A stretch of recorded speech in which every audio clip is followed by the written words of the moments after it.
இன்னைக்கு என்ன படம் பார்க்க போறோம்னா ஜிவி பிரகாஷ் குமாரோட கிங்ஸ்டன் மூவி தான் பார்க்க போறோம். படத்தோட ஒன்லைன்ல சொல்லிடுறேன். 1980 தூத்துக்குடி மாவட்டம் தூவத்தூர் அப்படிங்கிற கிராமத்தை தான் காட்டுறாங்க. இந்த கிராமத்தை சேர்ந்த சில பேர் மீன் பிடிக்க கடலுக்கு போறாங்க. அப்படி கடலுக்கு போனவங்க திரும்பி வரும்போது பணமா தான் வராங்க. அவங்க சாவுக்கெல்லாம் அப்படி என்னதான் காரணம், இந்த கடல்ல அப்படி என்னதான் இருக்கு, இந்த பிரச்சனைக்கு நம்ம ஹீரோக்கு என்ன சம்பந்தம் அப்படிங்கறதெல்லாம் விறுவிறுப்பா இன்ட்ரெஸ்டா சொன்ன படம் தான் இந்த கிங்ஸ்டன். சரி வாங்க படத்தை ஸ்டார்ட் பண்ணலாம். படத்தோட ஸ்டார்டிங் சீன்லயே யாரோ ஒருத்தரோட டெட் பாடியை சவப்பெட்டிக்குள்ள போட்டு மூடி கடல்ல போட்டு மூழ்கடிக்கிற மாதிரி தான் காட்டுறாங்க. இந்த சம்பவம் நடந்த கொஞ்ச நாளுக்கு அப்புறமா அந்த கடலுக்கு போற எல்லாருமே ஒவ்வொருத்தரா இறந்து போறாங்க.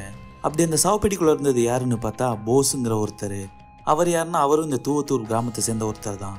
ஆனா அந்த ஊர் மக்களுக்கே ஒரு பெரிய துரோகம் பண்ணியிருப்பாரு. இதனால அந்த ஊரை சேர்ந்த எல்லாருமே அவர் அடிச்சே கொலை பண்ணியிருப்பாங்க. அவரோட டெட் பாடியை இந்த ஊர்ல போட்டு போச்சனால அந்த ஊருக்கே நிறைய பிரச்சனை வர ஆரம்பிக்குது. இதனால அந்த ஊர் மக்கள் எல்லாமே அங்க இருக்கிற ஃபாதரை பார்த்து இந்த பிரச்சனைக்கு ஒரு தீர்வு கேட்கறாங்க. அப்ப அந்த ஃபாதரோ இந்த பாடியை எடுத்து கடல் அடக்கம் பண்ணிடலாம் அப்படின்னு சொல்றாரு.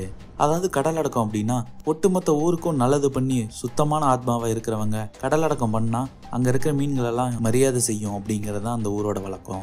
ஆனா இந்த ஊருக்கே கெட்டது பண்ண ஒருத்தனை கடல் அடக்கம் பண்ணலாம் அப்படின்னு சொல்லி முடிவு எடுக்கிறதுக்கு என்ன காரணம் அப்படின்னா இவனோட ஆட்டம் இந்த மண்ணில் அதிகமா இருக்கு. இவனோட ஆட்டத்தை அடக்கணும் அப்படின்னா இந்த கடல் அடக்கத்தை வேற வழி இல்லை. ஆனா இனிமேல் நீங்க இந்த கடலை மறந்துட வேண்டியதான். ஊர் முக்கியமா கடல் முக்கியமா நீங்களே முடிவு பண்ணிக்கங்க அப்படின்னு சொல்றாரு அந்த ஃபாதரு.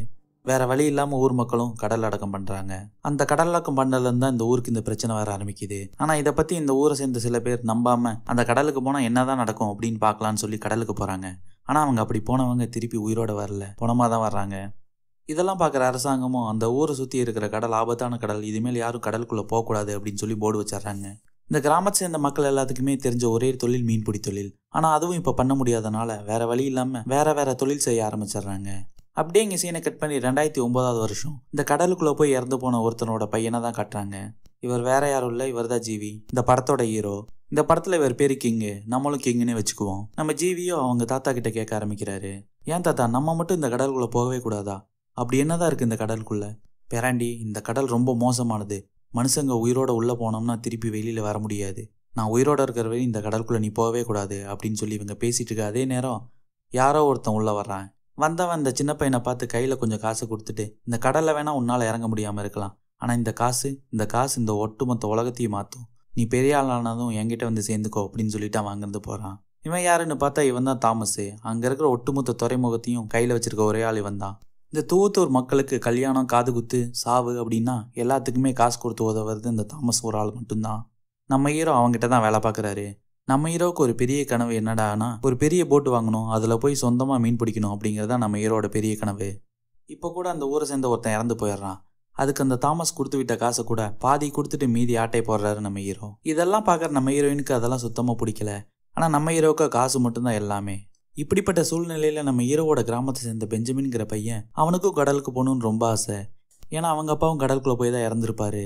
இதனால அந்த பையனும் கடலுக்குள்ள போகணும்னு ரொம்ப ஆசைப்படுறான். ஆனா நம்ம ஹீரோவை அவங்ககிட்டயும் காசை வாங்கிட்டு தான் சேர்த்துக்கிறாரு. அப்படிதான் நம்ம ஹீரோவும் தாமஸ் கொடுத்த வேலையை முடிக்கிறதுக்காக கடல்ல இறங்குறாரு. அப்படி என்ன வேலைன்னு பார்த்தா கடல் அட்டையை வெளிநாட்டுக்கு கடத்துறது. இந்தியாவில் கடல் அட்டையை கடத்துறது சட்டப்படி குற்றம். ஆனா அதை கடத்தினா ஏகப்பட்ட காசு கிடைக்குன்னு சொல்லிட்டு தாமஸும் அவங்க குரூப்பை சேர்ந்தவங்களும் இதை தொழிலா பண்ணிட்டு இருக்காங்க. அதுக்கு நம்ம ஹீரோவும் அதுக்கு சப்போர்ட் பண்றாரு. இங்க இருந்து போறது ஸ்ரீலங்கன் பார்டர்ல இந்த கடல் பொருளை கைமாத்தி வர்றது, அதுதான் நம்ம ஹீரோவோட வேலை. இப்படிதான் ஒரு நாள் சரக்கு எடுக்கிறதுக்கு அந்த பெஞ்சமின்ங்கிற பையனையும் கூட்டிட்டு நம்ம ஹீரோ போறாரு.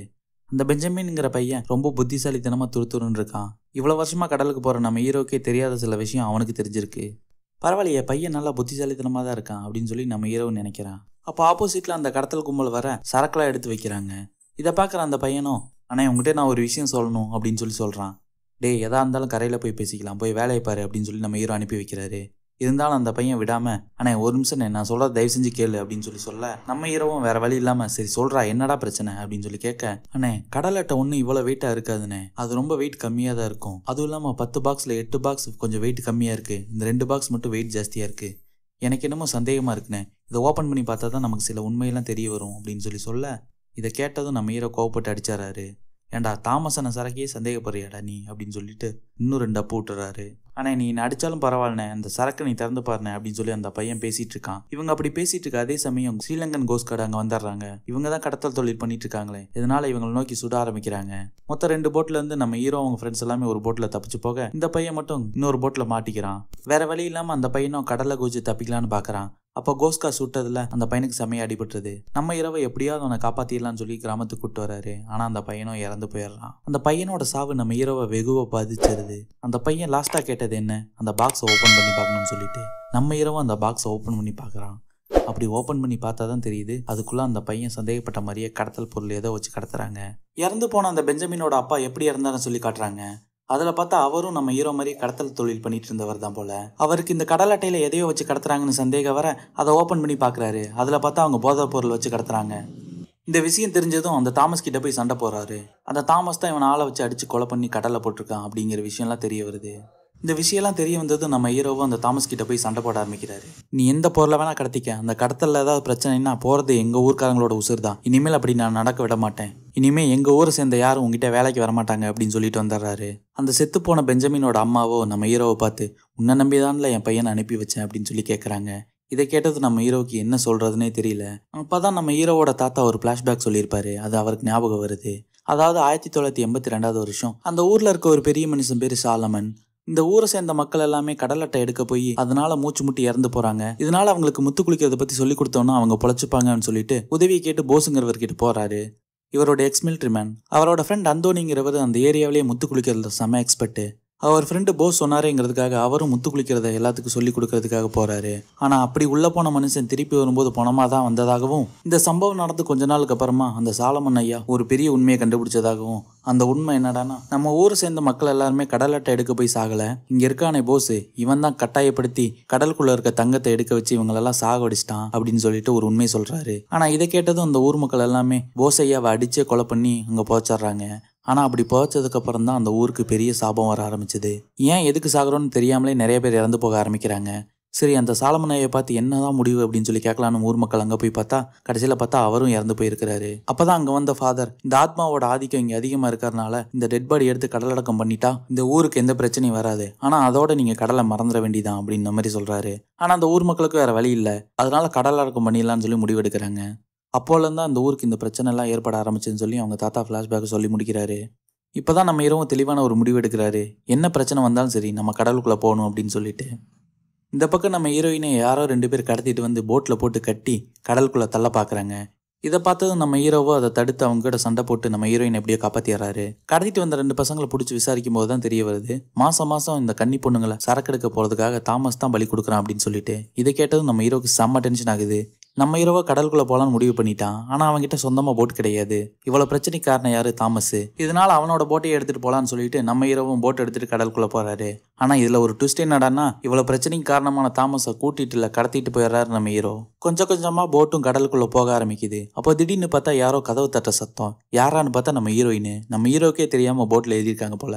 நம்ம ஹீரோ என்ன நினைக்கிறாரு அப்படின்னா இந்த தாமஸ் தான் இல்லாத ஒரு கதையை கட்டி விட்டு இந்த ஊர் மக்கள் எல்லாம் அவனோட கடத்தல் தொழிலுக்கு பயன்படுத்துறானோ அப்படின்னு சொல்லி நம்ம ஹீரோ நினைக்கிறான். இதனால நம்ம போய் மீன் பிடிச்சிட்டு வந்தோம் அப்படின்னா நம்ம ஊர் மக்கள் எல்லாமே மறுபடியும் மீன் பிடிக்க ஆரம்பிப்பாங்க. இந்த மாதிரி பிரச்சனை எல்லாம் நடக்காதுன்னு சொல்லி நம்ம ஹீரோ தனியா போய் மீன் பிடிக்கலாங்கிறதுக்காக தான் இந்த போட்டையும் கடத்திட்டு வந்திருக்கான். போட் கொஞ்சம் கொஞ்சமா உள்ள போயிட்டு இருக்கு. அதே சமயம் கப்பலோட ஆட்டத்துல நம்ம ஹீரோவோட காலில் கண்ணாடி சில்ல வந்து குத்திடுது. நம்ம ஹீரோவும் கண்ணாடி சில்லை எடுத்து போட்டு அந்த லாந்தர் விளக்க பார்க்கும்போது அதுக்குள்ள அவங்க தாத்தா எழுதி வச்ச சில சீட்டு இருக்கு. நம்ம ஹீரோவும் அதை பெருசா கண்டுக்காம அதை ஃப்ரெண்டு கிட்ட கொடுத்து கொண்டு வைக்க சொல்லிடுறாரு. இவங்க கொஞ்சம் கொஞ்சமா கடலுக்குள்ள போக ஆரம்பிக்க கடலே ரொம்ப ஆக்ரோஷமா மாற ஆரம்பிக்குது. பெரிய பெரிய அலையெல்லாம் வர ஆரம்பிக்குது. ஜிபிஎஸ் செக் பண்ணி பாக்குறாங்க. ஜிபிஎஸும் ஒர்க் ஆக மாட்டேங்குது. திடீர்னு இந்த கடலுக்கு என்னாச்சு இவ்வளவு ஆக்ரோஷமா இருக்குன்னு நம்ம ஹீரோ யோசிச்சுட்டு இருக்கு. அதே சமயம் நம்ம ஹீரோவோட போட்டை சுத்தி மனுஷனோட எலும்பும் மண்டவோடுமா இருக்கு. இதெல்லாம் பார்க்கற நம்ம ஹீரோயினும் அவன் ஃப்ரெண்ட்ஸ் எல்லாருமே பயந்துடுறாங்க. இதெல்லாம் பார்க்கற நம்ம ஹீரோட ஃப்ரெண்ட்ஸோ நம்ம முன்னோர்கள்லாம் சொன்னது கரெக்டு தான், இந்த கடல்ல ஏதோ ஒன்று இருக்கு, அது நம்மளை உயிரோட விடாது, நம்மளோட உயிர் முக்கியம் அப்படின்னா நம்ம திரும்பி கரைக்கே போயிடலாம் அப்படின்ற மாதிரி சொல்றாங்க. ஆனா நம்ம ஹீரோவை விடுற மாதிரி தெரியல. நம்ம ஒன்றும் செத்து போலி, இன்னும் உயிரோட தானே இருக்கோம், திரும்பி கரைக்கு போறோம் ஆனா மீனோட அப்படின்னு இவர் மோட்டிவேஷனா பேசிட்டு இருக்க. அதே சமயம் ஒரு பெரிய அலை வந்து இவங்க கப்பலையே மூழ்கடிக்கிற மாதிரி வருது.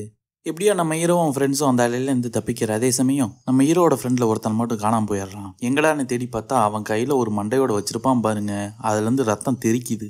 இந்த பக்கம் நம்ம ஹீரோவோட தாத்தாவை தான் காட்டுறாங்க. இவ்வளோ தூரம் சொல்லியும் நம்ம பேரன் கடலுக்குள்ளே போயிட்டான்னு சொல்லிட்டு அவரும் அங்கே இருக்கிற ஒரு போட் எடுத்துகிட்டு கடலுக்குள்ளே வர ஆரம்பிக்கிறாரு.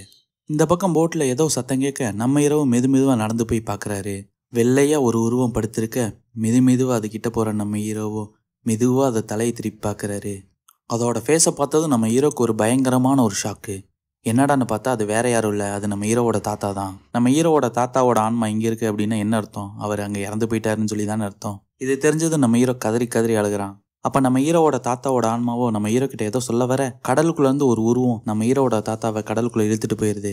இதை பார்த்து உணர்ச்சி வசப்பட்டு நம்ம ஹீரோவும் கடலுக்குள்ளே குதிக்க, அதே சமயம் அந்த போட்டை சுற்றி ஏராளமான பேய் அட்டாக் பண்ண ஆரம்பிக்குது நம்ம ஹீரோவையும் அவன் ஃப்ரெண்ட்ஸையும். அந்த பேய்களாக யாருன்னு பார்த்தா அவங்க வேற யாரும் இல்லை, இந்த தாமஸால் மாதம் மாதம் பலி கொடுக்கப்பட்டாங்களே அந்த பொண்ணுங்க தான். இந்த பேய்களாம் இந்த பக்கம் அட்டாக் பண்ணிட்டு இருக்கேன். இந்த தாமஸோட சேர்த்து 2 பேர்த்த நம்ம ஹீரோவை கடத்தி வச்சிருப்பான். அதில் ஒருத்தன் தப்பிச்சு மேலே வந்து பார்க்குறான். இதெல்லாம் பார்த்துட்டு அவன் கத்த, இந்த பேய்களும் அவனை அட்டாக் பண்ண கடலுக்குள்ளே போயிருதுங்க. அந்த சமயம் பார்த்து நம்ம ஹீரோவோட போட்டு ஸ்டக்காகி நிற்க, நம்ம ஹீரோவும் கடலுக்குள்ளே குதிச்சு அந்த வலையெல்லாம் அத்து விட்டு மேலே வரும்போது தான் அவருக்கு ஒரு ஞாபகம் வருது. அவங்க தாத்தா ஏதோ சொல்ல வந்தாருன்னு சொல்லிட்டு அவர் லாந்தரில் ஏதோ எழுதி வச்சிருந்தாரு, அதை எடுத்து படிச்சு பார்க்க ஆரம்பிக்கிறான்.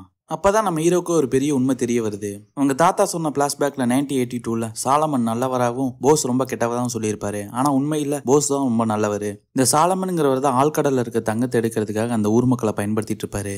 கடல் அட்டையை எடுக்கலாம் வாங்கன்னு கூட்டிட்டு போய் தங்கத்தை எடுக்க வைக்கிறாரு.